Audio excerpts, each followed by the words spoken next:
Betrayal tastes like a whisper, and it hits hardest when it comes from your own blood. I found that out the day my own daughter forgot to hang up the phone. I'm Lela, and that wedding never happened. You want to know how an entire wedding collapses in less than a day? It's simple. A phone line that wasn't hung up. A laugh that cut me sharper than any knife. And 3 calls I made before the sun even set. What time are you watching this? Morning coffee? Or late at night when the house is quiet? Either way, stay with me, because what I'm about to tell you isn't a story pulled from some screenwriter's imagination. This is my life, my voice, my body they thought was just space to joke about. Some of you will swear I went too far. Some will say I should have been louder, faster, colder. But I need you to listen as if it's happening right in front of you. Because it did. That afternoon, I was in my kitchen, stirring shrimp and grits for tasting. My daughter's caterer, bless his heart, wouldn't know seasoning from dust. And though I'd promised myself not to meddle, old habits, they just pull you right back in. My phone lit up with Mary's name. I answered. I heard a clatter, then her voice, far away, "Hold on, Ma." Then silence. But the line didn't end. And that's when I heard it. A woman's voice. His mother's. Sweet and sharp, like honey poured over a blade. I hope she's not coming to the wedding. There's no seat for people built like a fridge. The spoon in my hand stopped midair. I swear the whole room hollowed out. Then came my only daughter's voice. And it wasn't her voice. Not the child I carried through 4 surgeries. Not the girl who once argued a teacher into letting her science project sit on the main table. It was smaller, a borrowed voice, a voice that wanted to be approved. True, she could eat for 3. A pause. Your wish is my command. I didn't slam the phone down. I didn't gasp or cry. I pressed mute, set it gently on the counter, and let butter slide across the skillet like time was mocking me. People built like a fridge. Do you know what that does to a woman who carried whole decades on her hips? Who scrubbed floors on her knees, worked 2-night shifts in D.C., and passed her RN boards at 36 when everyone thought she was too tired, too old, too heavy. I stood still in that kitchen watching steam rise and thought, so this is what betrayal sounds like. Lighthearted, laughing, obedient. Let me back up just a little so you understand why those words didn't just bruise. They split something open. I've lived 2 marriages, 2 lives almost. My first husband was a man who knew how to strangle dreams by calling them impractical. He didn't want me in classrooms, didn't want me climbing ladders, didn't want me big in any sense except the one that made me easy to manage. I left him with nothing but a child on the way and a promise to myself. I would not shrink so someone else could feel tall. Years later, after I fought for my nursing degree, worked as a wound care nurse, then as a manager, I took a chance on a startup that got acquired. With that, and a second husband who believed in me until the day he died, I started buying property on the Georgia coast. My house on Sapelo Sound became more than a house. It was proof. Proof that a woman can build something unshakable. Proof that grief doesn't get the final word. That house was supposed to hold Mary's wedding. I paid the deposits, signed the contracts, wrote the checks for food, flowers, music, even the dress she wanted so badly. My money had built the day. My love had built the dream. And still, built like a fridge. When you hear something like that, you don't just hear it once. It echoes. It echoes in the dressing rooms where saleswomen tugged at my arms like they were measuring meat. It echoes in the jokes men made when they wanted me grateful. It echoes every time I told my daughter, stand tall. Don't apologize for your space. And now here she was, laughing at my expense, keeping her place with a man and a mother who needed me smaller. I wiped my hands, walked into my study, and sat at the oak desk that has carried every major decision of my life. 3 photographs stared back at me. Mary at 7, gap-toothed and furious because her teacher tried to erase her project. Me in the black suit I wore when I got promoted to nurse manager. And my second husband, whose eyes smiled more than his mouth. I opened my leather notebook and wrote 1 line. The wedding never happened. That wasn't grief speaking. That wasn't anger either. It was clarity. The kind that doesn't come often, but when it does, it lands heavy. Some people think revenge is fire and screaming. For me, it's ink on a page. Contracts, clauses, signatures. Quiet but final. I closed the notebook, took one deep breath, and felt my pulse steady. Because once I write it down, it's law. And I already knew the next step. I made 3 calls. People always imagine revenge as something loud. Doors slammed, voices raised, plates shattered against the wall.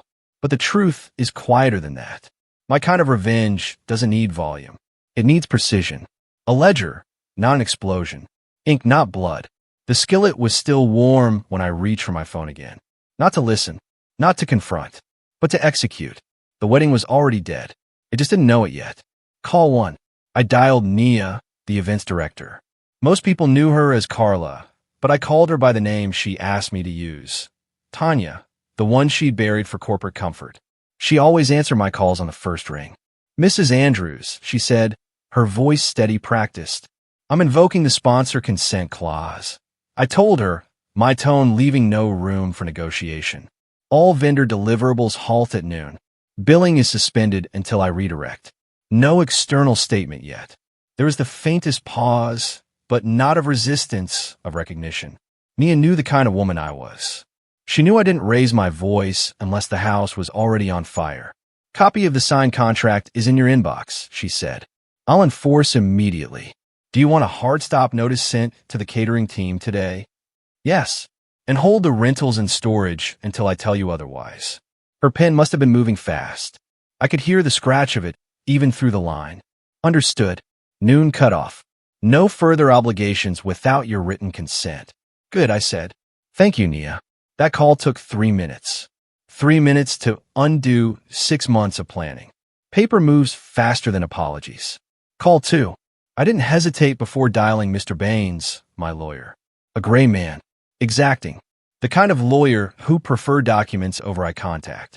Mrs. Andrews. He greeted, his clipped tone the same as always. I need rescissions prepared, I told him. Every gift, not yet delivered. Every pending transfer frozen. Every beneficiary designation not filed, revoked. Draft the notices now. Send me the list for confirmation. Include vendor sponsorships. Everything with my name attached, I said, my voice steady. And update my living trust to reflect new terms. Effective immediately. There was a long breath on the other end. Not judgment, just acknowledgement of weight. Understood. I'll text you the inventory within the hour. I thought about the checks I'd written. The deposits I'd made for florals, musicians, dresses, even favors. I thought about how much silence those checks had purchased from me. Silence that ended today. By the way, if you're still with me, make sure to hit subscribe. More unbelievable stories are coming. Call 3. The last was to the insurer.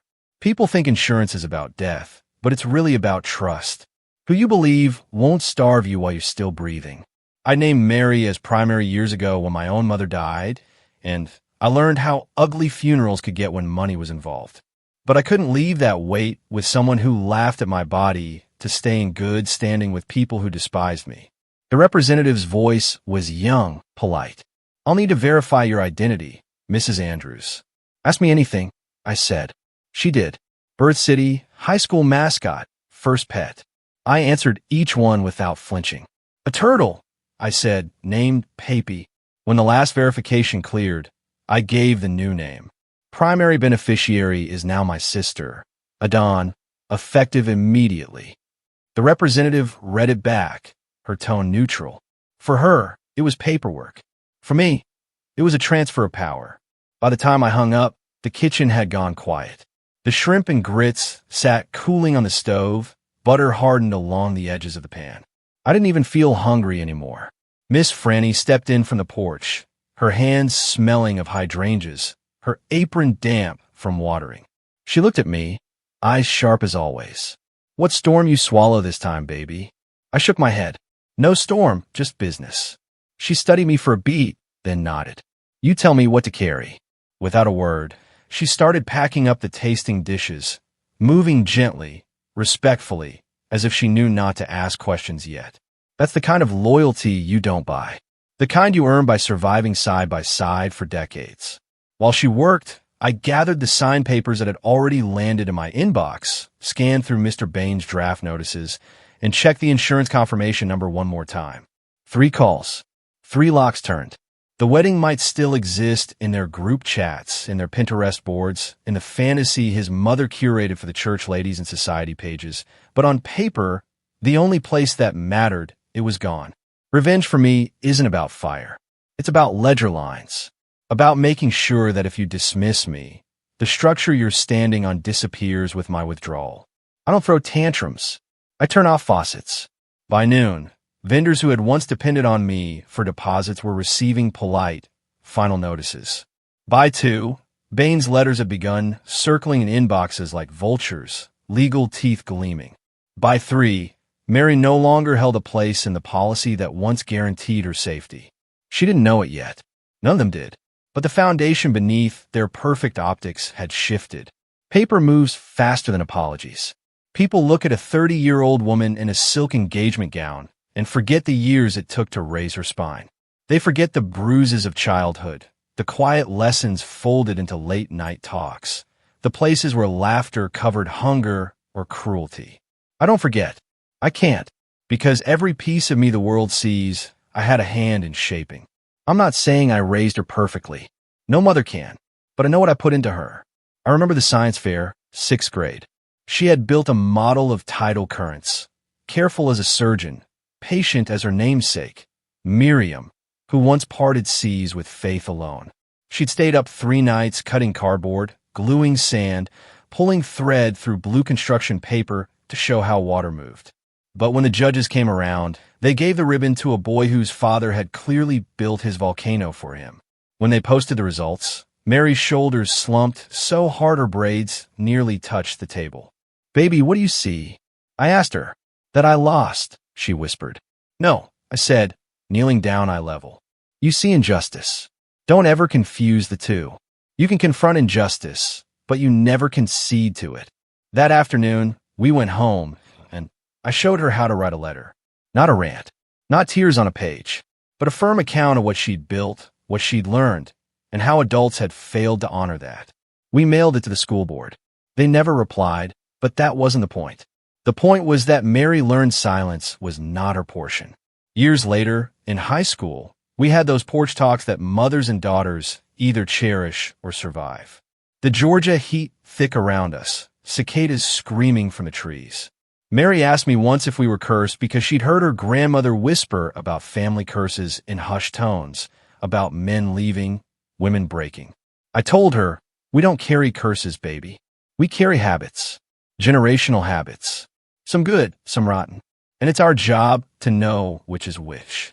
She nodded, biting her lip the way she did when she was storing a truth for later.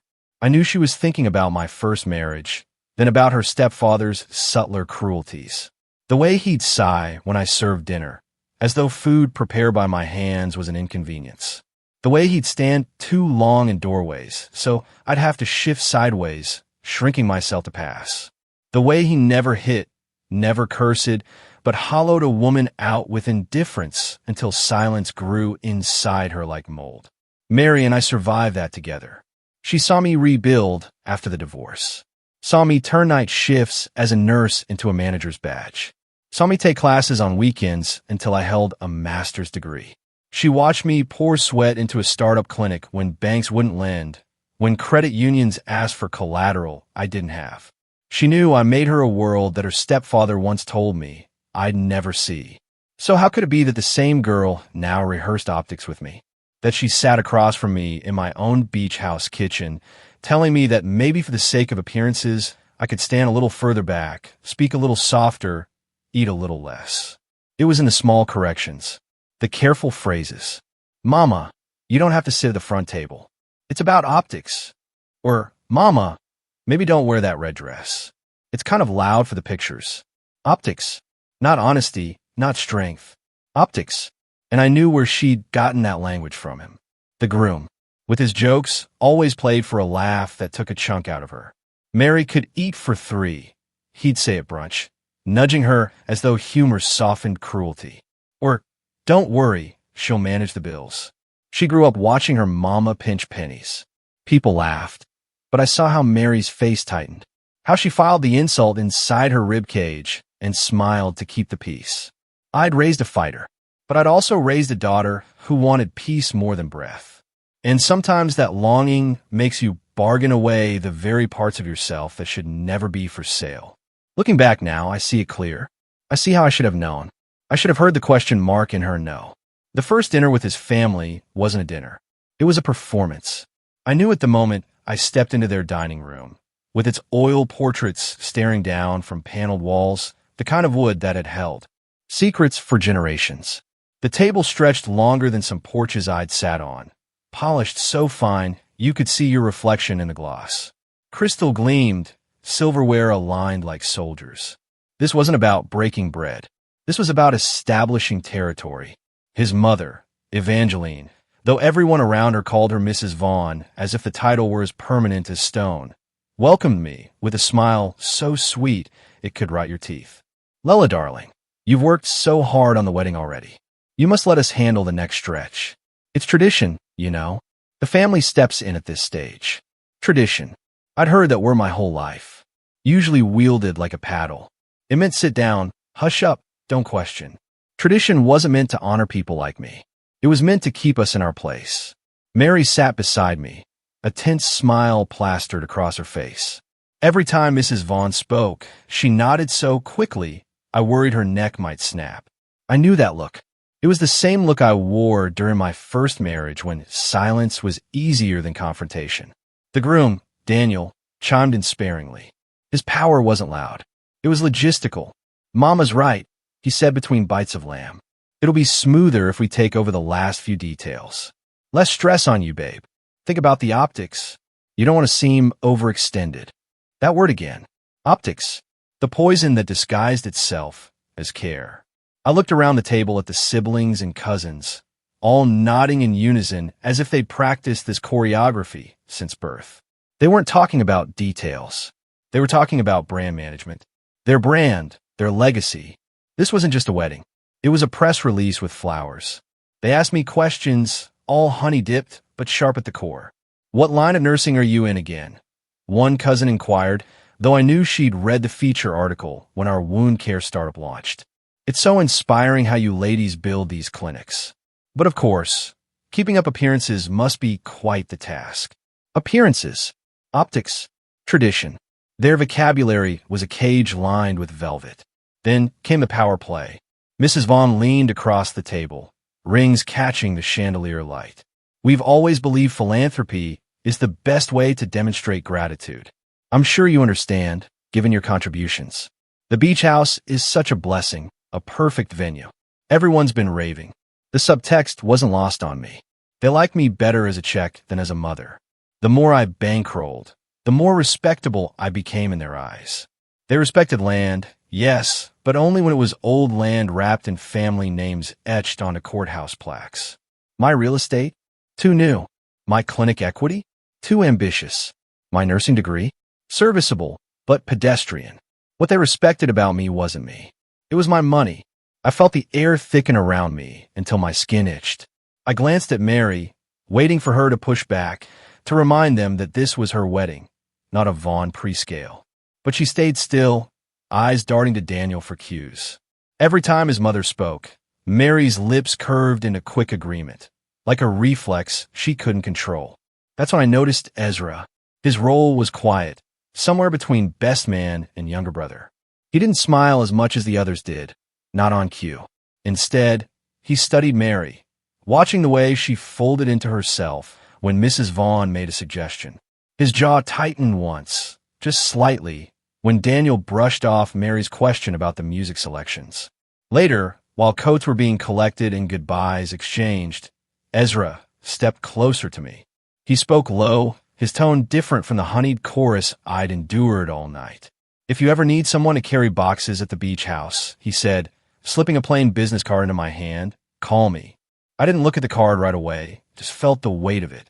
The quiet rebellion tucked inside a simple gesture. He wasn't offering alliance. He was offering acknowledgement. Someone else in that house saw the performance for what it was. When I finally glanced at the card, it was spare. His name, his number, nothing else. A lifeline disguised as stationery. I left that house with a smile as brittle as porcelain. My daughter's hand tucked nervously into mine. But my mind was already turning pages in the leather notebook waiting on my desk. And rules can be rewritten. They like you better as a check than as a mother. People think money talks. They're wrong. Money doesn't talk. It writes. And if you're careful enough, it writes in ink that doesn't fade. That's why years ago, when I first put capital into my friend's wound care startup, I insisted on clauses that weren't glamorous, but were airtight. I wasn't trying to be clever. I was trying to be safe. Safety in my world meant never having to beg someone to respect what I built. The sponsor consent clause was one of those lines. At the time, it felt like a formality, language tucked deep in the contract that said, no vendor, no caterer, no florist, no planner could deliver a service without the written consent of the sponsor. And in this wedding, I wasn't just the mother of the bride. I was the sponsor. My money had touched every seam, every flower order, every polished rental chair. That meant my signature was the gate. And I had just turned the key the other way. Nia was the first to act. By noon, she had a stack of emails drafted, polite but firm. Per the terms of the sponsor consent clause, all pending deliverables are hereby suspended until further notice. Billing is to be paused. Communication external to this office is prohibited without express approval. The florist called her within minutes, voice frazzled but relieved. I was drowning in adjustments, she admitted. If this means I can stop chasing Mrs. Vaughn's edits, I'll breathe again. She didn't say it outright, but I heard what she meant. We've already started sugar or flowers, the baker protested. You can't just stop the process now. Nia sent her the scan clause, my signature in blue ink at the bottom. The contract allows it, she explained, tone clipped but professional. The silence on the line stretched, then snapped. The baker backed down. For every protest, there was proof. For every argument, a clause. It wasn't loud revenge. It was ledger revenge. Paper moving faster than apologies. While Nia handled the vendors, I turned back to the path that had put me here. The capital that birthed this clause wasn't luck. It was risk. My second husband, God rest his soul, left me more than love. He left me faith. He worked cranes at the port, calloused hands guiding steel across night skies, humming gospel under his breath. He believed I could take the little we had and make more out of it. So when the opportunity came to buy equity in a wound care startup, I wrote the check. Not for glamour, not for optics, for safety. That equity became acquisition. Acquisition became quiet capital. Not loud money with marble foyers and engraved stationery, but precise money. Contracts, clauses, real estate that appreciated with the tide. Money that could sit still until the right moment, then strike like a scalpel. Now it was doing what it was designed to do. Protect me. Protect Mary, even if she couldn't see it yet. By late afternoon, Nia had sent the last of the notices. We drafted a joint message, stripped of drama but firm in tone. Due to unforeseen circumstances, the ceremony is postponed until further notice. All parties will be updated when appropriate. No names, no blame, just enough to stem gossip before it boiled over. When the final email was queued, I shut my laptop. The silence that followed was deafening. Not the silence of neglect, but the silence after a storm passes and you realize the ground has shifted beneath you. I allowed myself one moment, just one. I went upstairs to my room, closed the door, and sat on the edge of the bed with my leather notebook open. The words blurred as tears welled, hot and steady. Not sobs, not a collapse, just a clean, pointed cry. Grief in its purest form. Grief for what I had hoped this moment in our lives would be. A wedding, a gathering, a celebration. But the moment passed. I dried my face, closed the notebook, and locked the grief down again. Because grief is private. Power, though, that is public. And I had just shifted the balance of power without raising my voice. When I came downstairs, Miss Franny looked up from the kitchen table where she was folding linen napkins.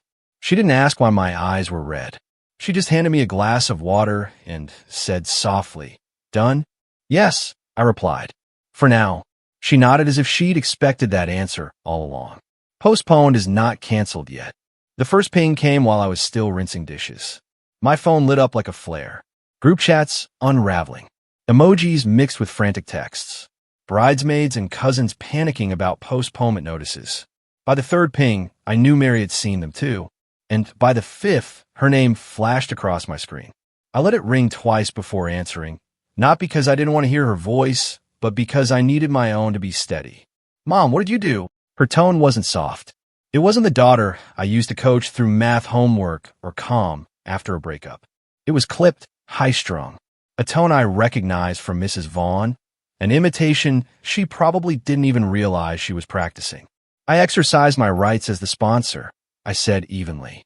"The vendors have been notified. Nothing more, nothing less." "You can't just—" She stopped. I could hear voices in the background. A muffled laugh. A woman's register, deliberate and smooth. The mother-in-law. "Mom, they're all saying, you embarrass me. Do you know what this looks like?" There it was. Optics again. Always optics. "Mary," I said, lowering my own voice. "Are you on speaker?" Silence stretched. Too long to be innocent. "I won't argue in a room where she's listening," I said, finally. "If you want to talk to me, it will be you and me. No audience. No chorus." Her breath caught, then sharper. "You're making this harder than it has to be." I gripped the countertop with one hand, knuckles whitening. "I will not sponsor a ceremony where my body is the seat you won't assign," I told her. My words came out steady, but inside they trembled with years of swallowed dignity. "You let them laugh at me, Mary. Not strangers. Your future husband, your future family, and you laugh with them. That's not optics. That's harm." She said nothing, just shallow breathing on the other end, as though she couldn't decide if she was supposed to defend herself or defend them. And maybe that was the choice she'd been making, in pieces, ever since she said yes to that man. Finally, a sharp click. Call ended. I stood in the kitchen with the phone pressed to my chest, listening to the absence of her voice. The silence was heavier than any insult. Miss Franny peeked in from the porch, drying her hands on her apron. She didn't ask what was said. She knew silence when she heard it. I wanted to crumble, but instead I went to my desk, opened the leather notebook, and wrote down her words. Not to shame her, not to weaponize them, but to keep a record. Because words fade fastest when they're the ones that wound you. And I wasn't going to let these dissolve. Not 5 minutes later, the phone buzzed again. A text. "Ezra, just checking in. Hope today isn't too heavy. If you need a hand moving boxes or fielding vendors, let me know." It was neutral, almost bland, like he'd written it with one eye over his shoulder. But the simplicity struck me harder than I expected. A man from that house, even distantly, acknowledging the weight without asking me to shrink under it. I didn't reply. Couldn't. Because any answer, thanks, maybe even silence with dots typing, might spiral into something I wasn't ready to hold. Instead, I set the phone face down. The sound of the ocean through the cracked window filled the room. Steady and indifferent. The tide always came back, whether people honored it or not. That night, lying in bed, I thought of Mary as a little girl at her science fair. She'd built that project on renewable energy, cardboard solar panels that lit a tiny bulb. She didn't win, not because her work wasn't good, but because another student's father chaired the committee. I remembered kneeling beside her afterward, telling her not to concede to unfairness, not to shrink for the comfort of others. Now here we were, years later, and I was watching her concede to jokes, to optics, to tradition. And for the first time, I realized the lesson hadn't stuck. Maybe because she'd seen me concede once, too. Back when I stayed, she'd inherited both sides of me, the fighter and the quiet sufferer. And in this moment, I didn't know which one would win. But I knew one thing. They would try to fix me instead of fixing the harm. And I was no longer a woman who could be fixed. It's strange. The way discovery doesn't always arrive as lightning. Sometimes it's just a drip you've been ignoring until the floor gives way beneath your feet. Looking back, the signs have been tapping at me for months. Mary used to be a storyteller. She'd call me about a patient she met during her residency rotation, or a recipe she tried that turned into a disaster, or the funny thing a cab driver said on the way home. She had that childlike lilt in her voice, the one that made everything sound like it could turn into an adventure. But somewhere between the engagement dinner and the save-the-date cards, her stories thinned out. Calls became shorter. Fittings happened without me. When I asked how it went, she'd give me the two-word version. It's fine. It wasn't fine. I should have paid attention when she let his mother dictate the guest list. Whole rows of my life erased with a single wave of optics. My church sisters, the ones who carried us through the lean years, didn't make the cut. The cousins who came every summer to eat watermelon on my porch were labeled too country. I swallowed it, telling myself that it wasn't worth a fight. I thought I was choosing peace. What I didn't realize was that every concession was a brick in a wall that kept me out. And then there were his jokes. He thought himself charming, quick with a smile and quicker with sarcasm. The first time he laughed about my dress size, "You've got hips for days," he'd said, an arm around Mary. Must run in the family. He brushed it off with a wink, like I was supposed to take it as flattery. Mary smiled nervously, the way a woman does when she knows disagreeing will cost her something invisible. The second time it was at a barbecue.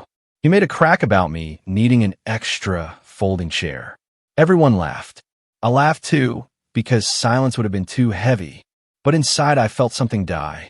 He always ended with "all in love," as if cruelty could be baptized by those 3 words.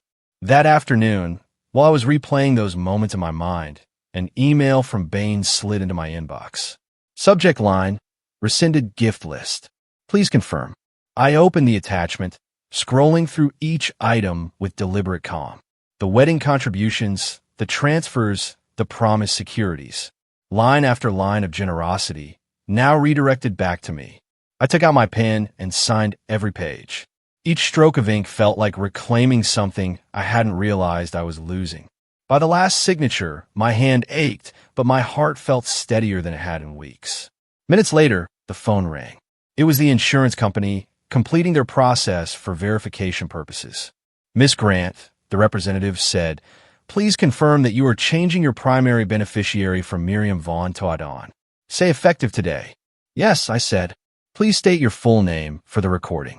I spoke slowly, my voice low but unwavering. "Lela May Grant." When the call ended, I sat in my chair for a long time, listening to the echo of my own words in my head. That steady voice. That was the sound of a door closing.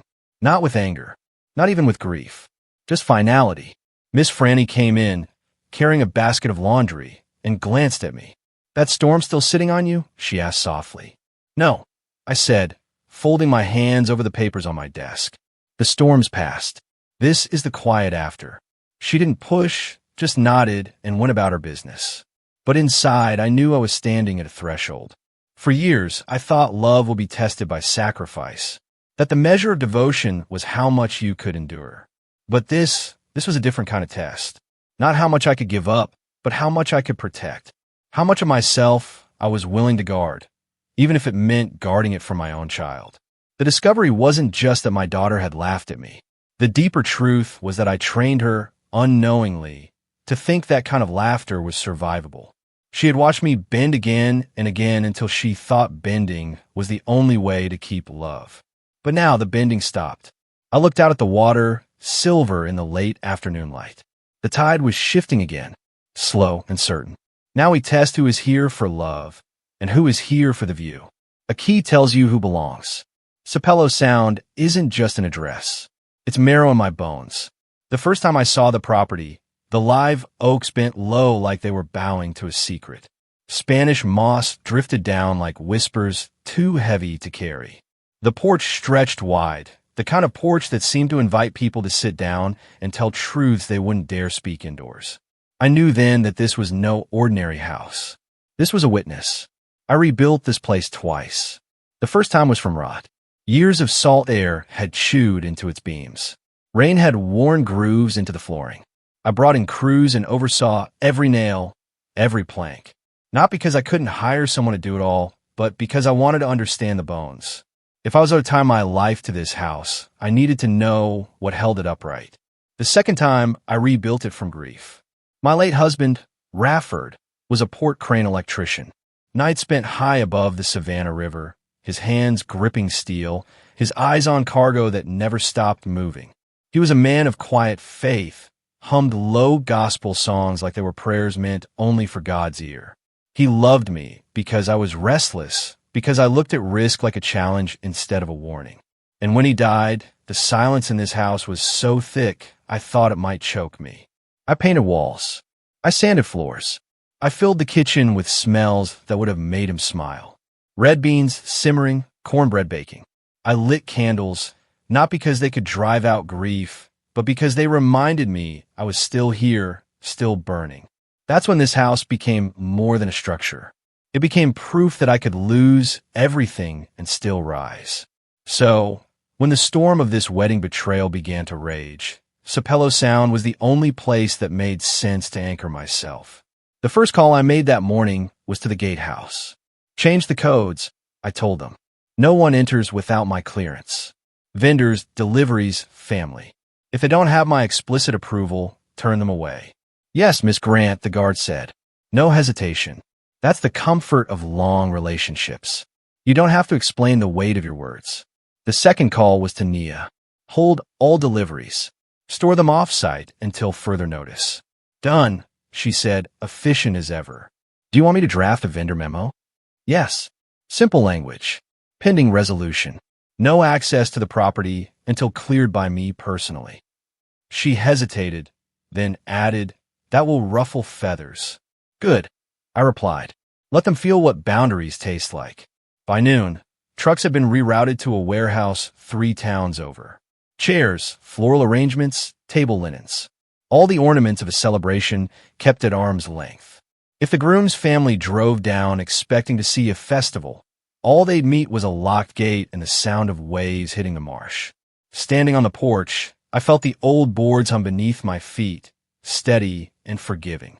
The house seemed to understand what I was doing. It had seen me break before.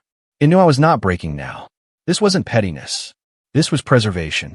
Too often women are told that love means leaving the doors wide open, letting anyone and anything trample through. But love can also mean closing the gate, changing the lock, rewriting the codes, saying, only those who honor me get to enter. The sun dropped low, turning the water copper. I leaned against the railing, tracing the horizon.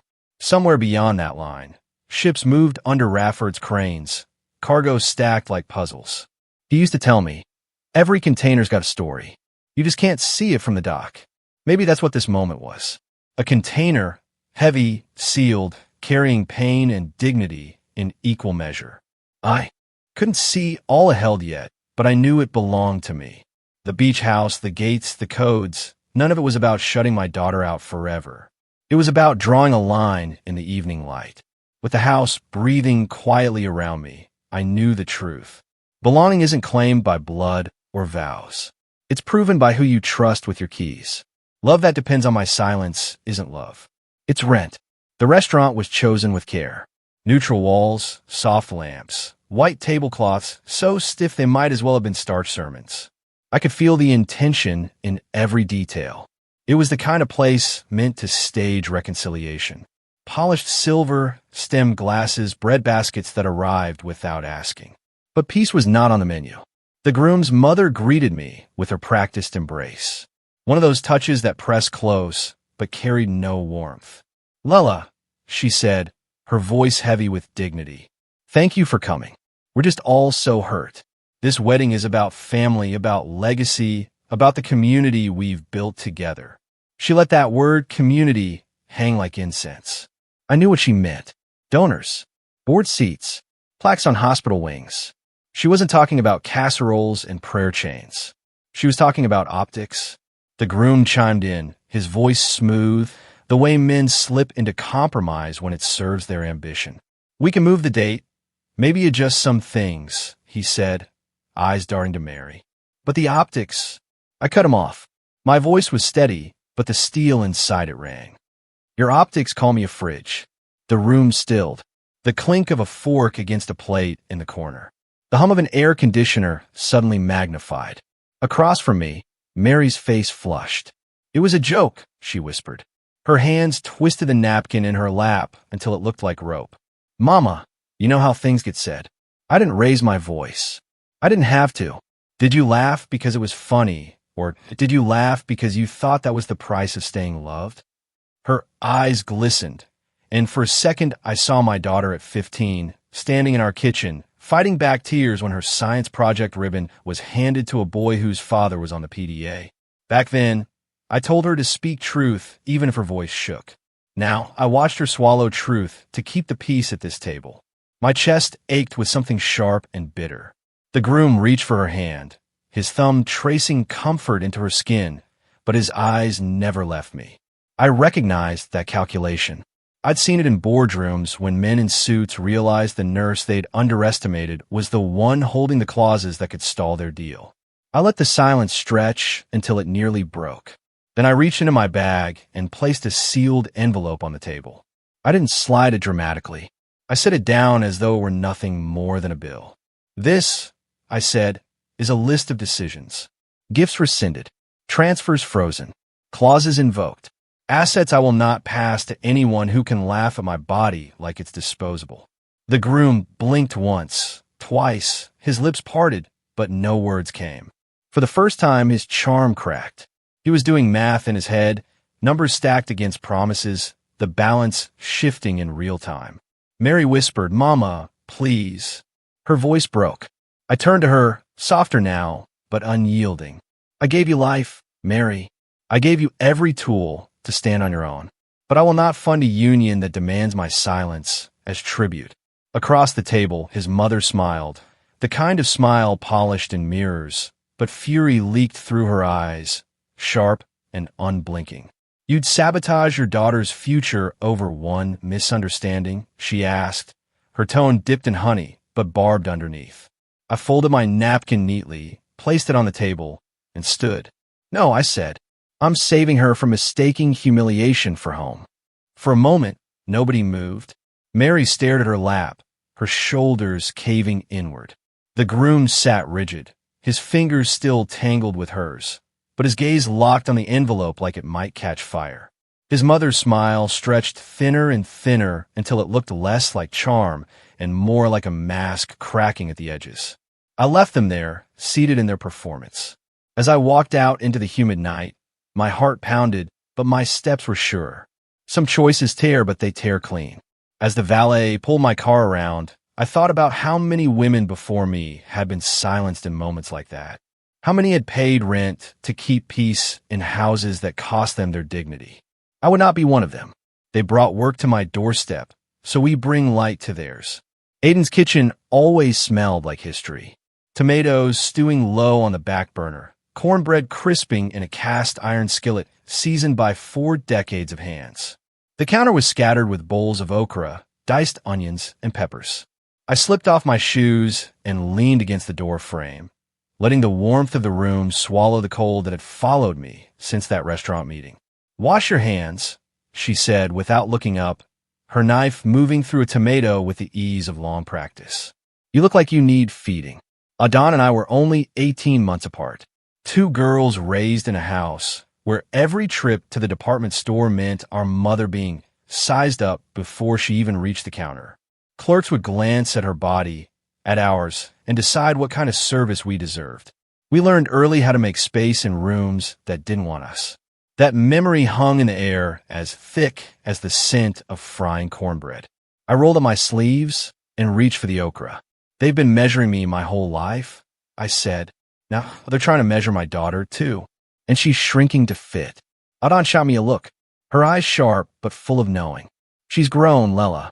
You can't keep her from folding herself small if she thinks that's love. All you can do is stay your size. Stay visible. Show her there's another way." The words cut, not because they were harsh, but because they were true.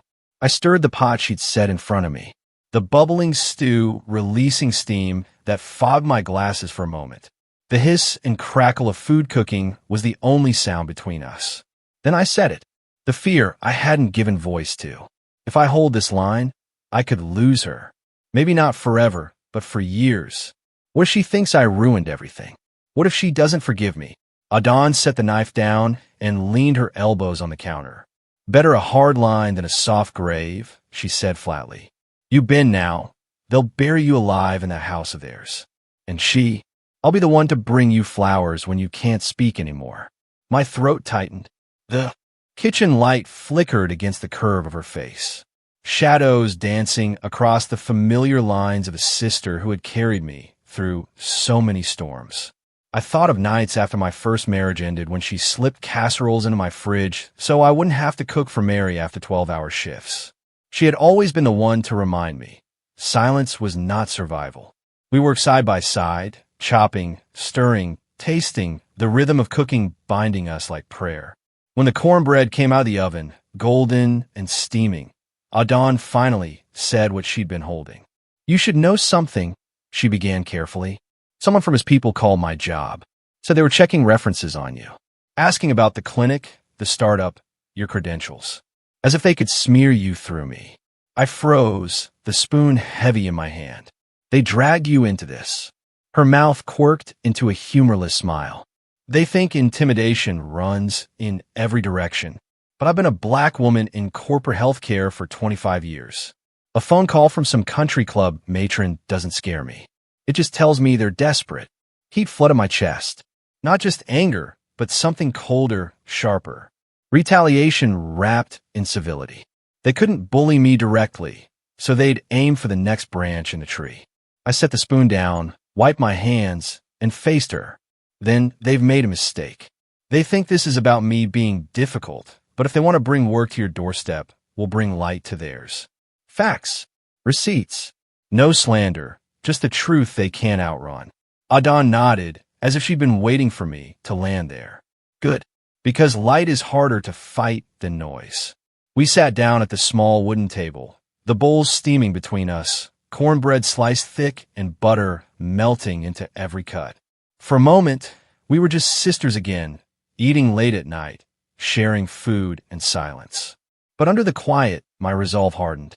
If they thought humiliation could corner me, they hadn't calculated for the kind of lineage I came from. My mother taught us how to survive being sized up. Adon reminded me how to fight without lowering myself, and I had learned over and over how to rebuild from nothing but ashes. This wasn't just about one wedding. This was about refusing to let anyone measure the worth of a woman by how small. Blow for blow, noise was their weapon. Light was mine. I sat at the wide oak desk in the study of the beach house. Papers stacked in neat piles. The leather notebook open like a ledger of war.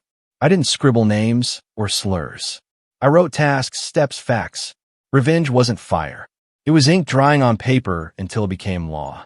Baines, my lawyer, had called that morning.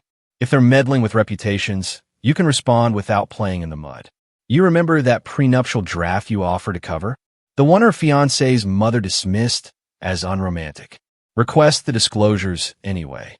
With Mary as the intended signatory, you're within your rights to pay for independent counsel. No strings attached. The words slid in me like a needle drawing clean blood. Proof, not rumor. Transparency, not tantrum. If Mary was going to tie herself to that man, she deserved to see the ropes in daylight. I funded the retainer for a separate attorney, one with no ties to Baines, no ties to me. The instructions were clear. Lay out the protections line by line and require disclosures of all assets, debts, obligations. Put it in writing what love would mean when translated into contracts. That was how I moved. No tantrum, no screaming scene in a restaurant. Just paper and law. Later that afternoon, as I reviewed forms for the wound care startup's next expansion, my phone buzzed with an unfamiliar number. When I answered, a man's voice, steady, quiet, introduced himself. "Ezra, the groom's brother." "I probably shouldn't be calling," he said, the hesitation thickening his throat. "But I think you should see something." My stomach tightened. "Say it plainly." He exhaled. "Your daughter doesn't see the full picture. None of us do. But I've watched my mother the way she talks when she thinks no one's listening. I'm not brave most days, but I can forward you an email. You'll understand." Moments later, the message arrived. I clicked it open, my pulse beating in my ears. It was from the groom's mother to a committee colleague discussing me like an agenda item. "Lela is useful until she learns her place. We need her money, not her presence. Once the wedding is done, she can fade to the margins." I stared at the words, my mouth dry. Useful. Place. Fade. They'd taken the language of plantation porches and lacquered it with donor smiles.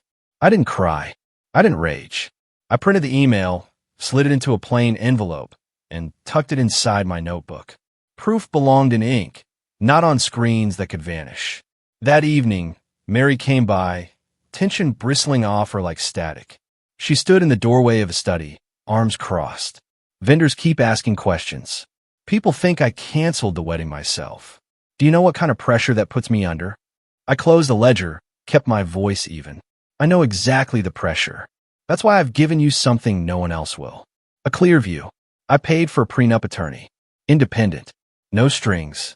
Just facts on paper. If this man is your forever, he should have no fear of honesty. Her face shifted, anger flickering with something softer, maybe confusion. A prenup? That's not romantic. No, I said quietly. It's not. It's responsible. Love that can't survive disclosure isn't love. It's a performance. She looked away, chewing her lip. I slid the printed email across the desk without comment. Her hand hesitated before picking it up. She read, eyes moving line by line until her breath hitched. When she finally looked at me, her face was pale, lips trembling. She really said this? I didn't nod. I didn't gloat. I let the silence sit heavy between us, because silence is different when it belongs to truth. She placed the paper back on the desk, hands shaking, and for the first time, I saw a crack in the wall she'd been building around herself. I didn't push her. I didn't beg. I simply said, now you know, the rest is yours to carry. The day they were supposed to rehearse. The beach should have been marked by chairs in rows, ribbon flapping in the ocean breeze, a line of cousins practicing how not to trip on sand. Instead, the shore was bare, just tied lines and gulls. The clauses had worked exactly as intended. Without the venue secured, without signed access to photography rights, the vendors scattered like startled fish. The floors sent an apologetic text. No alternate delivery on unpaid rush notice. The caterer, more blunt. We don't move kitchens on whims. Even the photographer, who had once gushed about timeless seaside candidates, refused to pivot to the country club where the groom's mother tried to relocate. Without the beach, her plan was reduced to empty promises and silence. From the porch of my house, I watched black SUVs idle at the edge of the blocked road. Mothers and aunts leaned against car doors, their satin rehearsal outfits catching the sun as they argued into phones. I didn't step off my property. I didn't need to. The storm was happening without me lifting a hand. That was when I saw her. Mary. She was alone, walking slowly up the drive, the hem of her dress brushing her calves. Her shoulders slumped in a way I hadn't seen since she was 12. She paused at the gate, fingers resting on the latch. For a long moment, she just stood there, as if asking permission without words. I opened it for her. No grand embrace, no lecture, just the sound of the latch clicking open, the gate swinging back. She stepped inside, and I could feel the weight she carried pressing against the air. We didn't sit in the formal chairs or at the dining table. We walked the porch edge instead, side by side, our feet almost in rhythm with the tide beyond the dunes. The boards creaked beneath us, carrying every word that hadn't yet been spoken. I didn't know where else to go, she whispered. You came here, I said simply. Her hands twisted the fabric of her dress. I've been shrinking, cutting off parts of myself just to fit. Every time his mother said something, I swallowed it. That joke about the refrigerator. I laughed because I thought if I didn't, she'd turn off the faucet. I thought if I made myself small enough, maybe I could keep the peace. Her voice cracked on peace, and it sounded more like surrender. I stopped walking, turned to her. The wind pulled at her hair, and I brushed a strand from her cheek like I used to when she was little. Baby, I said, my throat tightening. I'm the well. No one else controls the water. Not her. Not her son. Not their country club dreams. You don't have to ration yourself to survive. Her eyes flooded, tears sliding fast and unguarded down her face. She covered her mouth with both hands, as if the truth was too heavy to speak aloud. I wanted this to be beautiful, she said finally, but I didn't want to disappear inside it. I kept telling myself I could handle her, that it was just temporary, but it hasn't even started, and already I feel erased. The ocean roared behind us, a sound older than all our arguments, steady and endless. I let it fill the silence. Then don't erase yourself, I told her. There's still time to choose. Her breath shook, and for a moment, she leaned into me like she used to when the world was too big. The rehearsal was supposed to map out her steps for tomorrow. Instead, she was here, letting me see the unedited truth. I didn't promise to fix it. I didn't threaten to fight for her. I just stood there, a presence solid enough to remind her she didn't have to shrink to be loved. When she finally pulled back, her eyes were steady. Not resolved, not free, but no longer drowning. I touched her hand, squeezed once. If you say go, I will make it easy to leave. She didn't answer right away, but she didn't let go either. The intercom buzzed just as dusk settled over Sapelo Sound. The porch lamps flickering to life. Mary and I were still on the porch, our silence fragile but alive, when a sharp crackle of the speaker cut through it. "Open the gate," her future mother-in-law's voice demanded.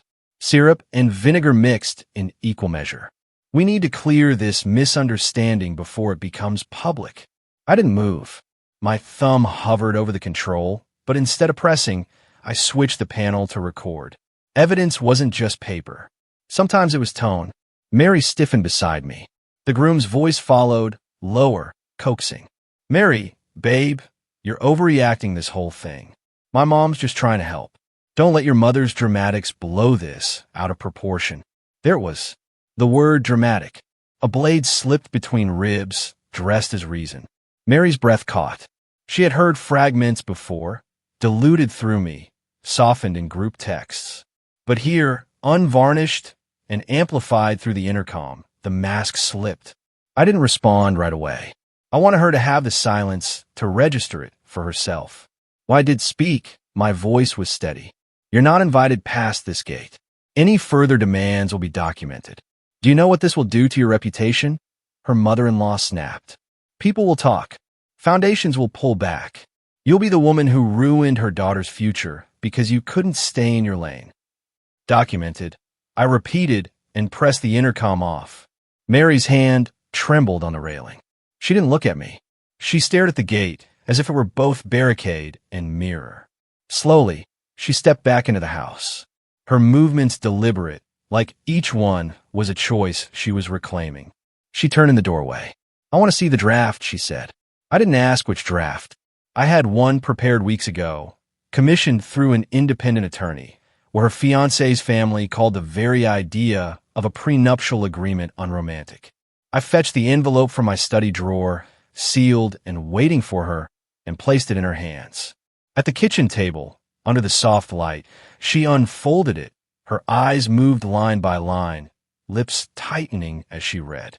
The clauses were simple, clear, a protection of her earnings, a safeguard of her intellectual property from the nonprofit she had built before him, a boundary clause that family holidays would rotate, not be monopolized, and most pointed, a dignity clause prohibiting derogatory remarks about physical appearance with specific remedies if violated.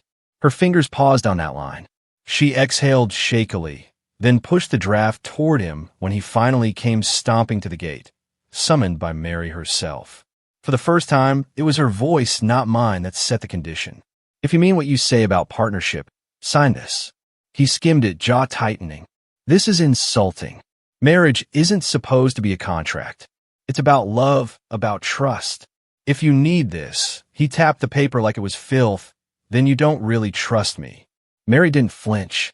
"Trust isn't asking me to disappear. Trust is protecting each other's dignity. If you can't sign this, then what you're asking me to sign with my life is worse." His mother hissed something behind him, a whisper too low for the intercom mic, but sharp enough that his face twisted with it. He shoved the papers back toward her. "I won't. This is a setup. My family doesn't work like this." Mary folded the papers calmly, as though filing a verdict. Her voice was softer than his, but cut deeper. "Then maybe I don't either." The porch air was still. The ocean beyond us carried on, indifferent and eternal. I watched her shoulders square, her hands steady.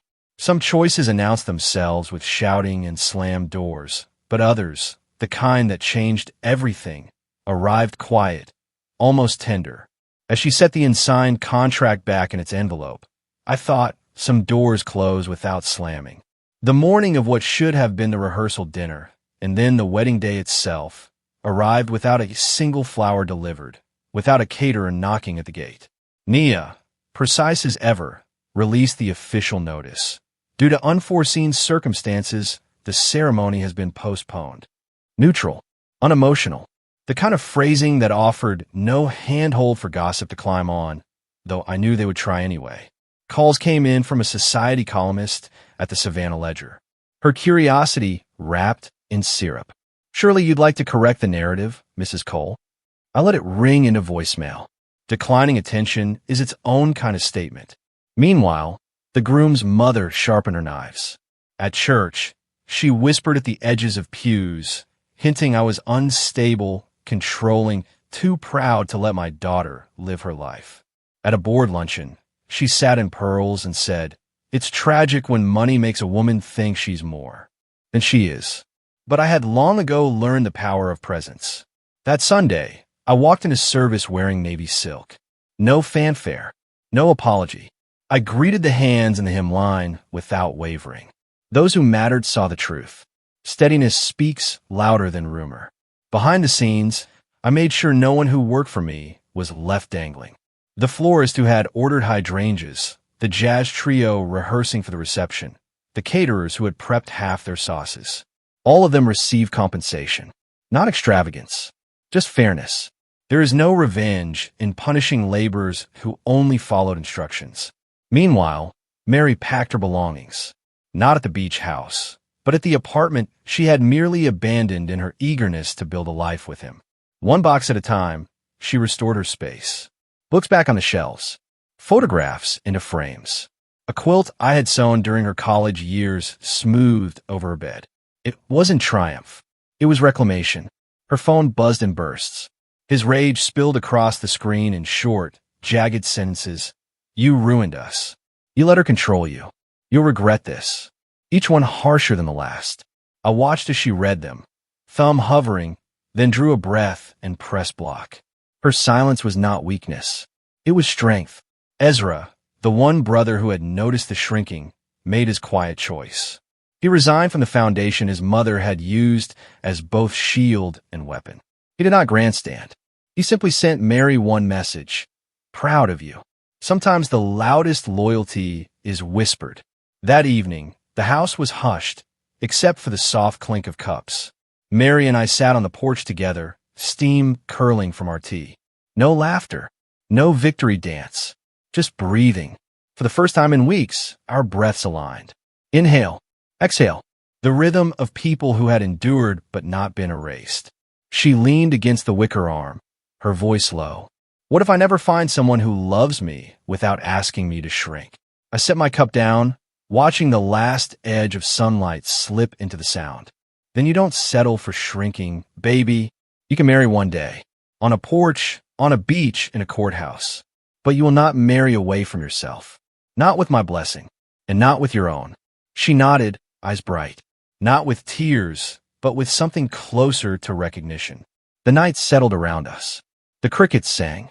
For once, there was no plan scribbled in my leather notebook, no clause to invoke, no vendor to contact. Just stillness. Just my daughter beside me. Not as a child clinging for approval, nor as a woman contorting for someone else's comfort, but as herself. And in that stillness, I almost believed the storm had passed. But the past has a way of tapping gently at closed doors, waiting for a chance to slip back in. Then the past knocked again, asking to be let out. Some endings arrive like storms, thunder and lightning and debris in their wake. But this one arrived like paperwork. Pages, signatures, clauses. Written not in anger, but in clarity. That was how I knew it was final. The week after what was supposed to be her wedding, I met with Baines again. We went line by line through my living trust, revising what I had once carved out in fury. Mary's name, once stripped clean from the document, returned. Not as a primary, not even a sole heir, but as contingent. I attached a letter of wishes, folded and notarized. Not punishment, but promise. It read, "I choose you when you choose yourself." But I didn't stop with family. I thought about the nights I had worked back-to-back shifts as an RN, caring for patients while raising Mary with only my paycheck to stretch. I thought about the young nurses I had mentored, the ones caring for parents or children while chasing degrees. With quiet precision, I drafted the papers to establish a scholarship restricted to nursing students who were also caregivers. Its inscription, for the ones who keep receipts. Mary, too, began her own revisions. She booked a therapy appointment, the first in her adult life. She told me over tea, cheeks flushed with something between pride and shame. I should have done this years ago, she admitted. I told her therapy wasn't late. It was a door you open when you're ready. There was also a job lead I had kept tucked away, a fellowship in health policy connected to a colleague at the startup. I hadn't shared it before because I needed her to stand without me before I offered a hand. Now I slid the listing across the table. Her eyes lit up, not with dependency, but with choice. Within days, she submitted her application, not as someone's fiancé, but as herself. The circle widened again. My church sisters, the women who had been crossed off the guest list in the name of optics, welcomed her back with open arms. They sat her down in the fellowship hall, pressed pound cake into her hands, and prayed over her. Not in pity, but in solidarity. She laughed with them, a sound I hadn't heard ring clear in months. Even the groom's family had their closing act. A thick white envelope arrived one morning, bearing the letterhead of a law office downtown. The tone was polished, legalistic, a request for amicable resolution to avoid further reputational misunderstandings. I did not rage. I did not gloat. I replied with 2 pages. One, a boundary statement, formal and final. The other, an invoice for misdirected vendor costs caused by their interference, delivery redirections, cancellation fees, additional hours billed by Nia for crisis management. The total was not astronomical, but it was exact. Weeks later, the payment cleared. No apology. No note. Just funds transferred quietly like tribute. I marked the ledger line, closed the file, and never mentioned it again. Some victories live best in silence. By the time spring softened into summer, the beach house felt like itself again. The live oaks cast their shadows across the porch. Cicadas hummed in the trees, and the river tides carried secrets away with each swell. At 5 o'clock sharp, one evening, I stood on the porch as the sun slipped low, spilling gold across the boards. The light hit just right, brushing the house in warmth. It felt like a benediction. My voice in that moment wasn't loud, but it was true. I didn't end a wedding, I said softly, watching the sound shimmer. I ended a habit, the habit of silence, the habit of shrinking, the habit of mistaking money for gratitude and cruelty for tradition. I thought of the words that had sparked this fire, that there was no seat for me, that my body was too large, my presence too much. And I looked around at the house, rebuilt twice. Once from rot, once for grief. Now it stood whole, filled with light, doors locked to harm, but open to love. People said there was no seat for me. Now the whole house sits different. I'm curious, have you ever had to draw a line in the sand? Even if it meant a difficult confrontation with someone you love? What would you have done in my place? Tell me what you think in the comments below. I really want to know.